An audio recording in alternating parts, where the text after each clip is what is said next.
Aider à former un consensus sur les impacts macroéconomiques critiques de la mauvaise gouvernance et de la corruption, réaffirmer l'engagement des gouvernements africains à donner la priorité aux réformes de lutte contre la corruption et de bonne gouvernance, identifier les piliers d'un plan d'action pour promouvoir la gouvernance en Afrique, y compris pendant les crises telles que la pandémie de Covid-19. Ces objectifs, parmi plusieurs autres, sont inscrits dans les priorités d'une Union africaine soucieuse du renforcement de la bonne gouvernance au sein de ses États membres.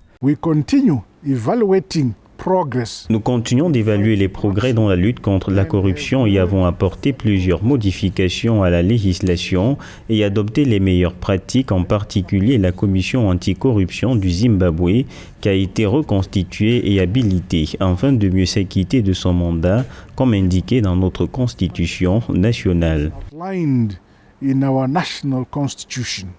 Seuls 6 des 54 pays africains classés selon l'indice de perception de la corruption ont obtenu des scores supérieurs à 50 sur 100, signe que la corruption continue de régner sur le continent, n'épargnant pas la gestion de la crise sanitaire engendrée par le Covid-19.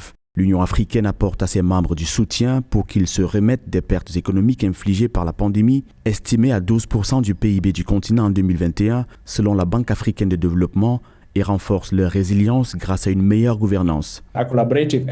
Des efforts de collaboration qui rassemblent le secteur public, le secteur des affaires, la société civile et les médias sont nécessaires pour lutter efficacement contre la corruption sur le continent. Le Conseil consultatif de l'Union africaine sur la corruption, AUABC, s'est engagé à explorer avec le secteur privé les modalités d'un engagement efficace dans la lutte contre la corruption en Afrique, car ensemble, nous pouvons et nous vaincrons la corruption.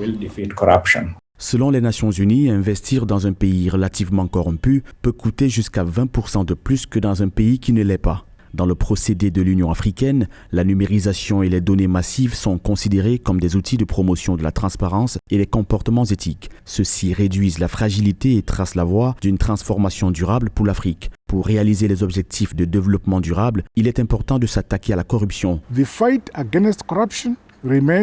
La lutte contre la corruption reste un défi sérieux et complexe sur le continent.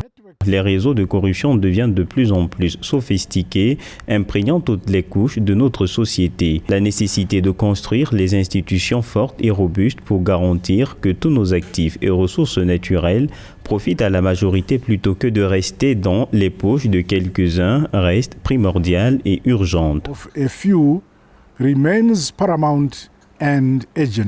La corruption et le transfert de fonds illicites contribuent à la fuite des capitaux en Afrique, où plus de 400 milliards de dollars ont été détournés et mis à l'abri à l'étranger. La conférence de Gaborone a offert une plateforme à la Commission de l'Union africaine et au FMI pour présenter leurs approches en matière d'engagement avec les pays membres sur la gouvernance, partager des idées basées sur leurs longues expériences d'aide aux pays membres sur les questions de gouvernance et de corruption, en particulier par le biais d'un développement important des capacités institutionnelles.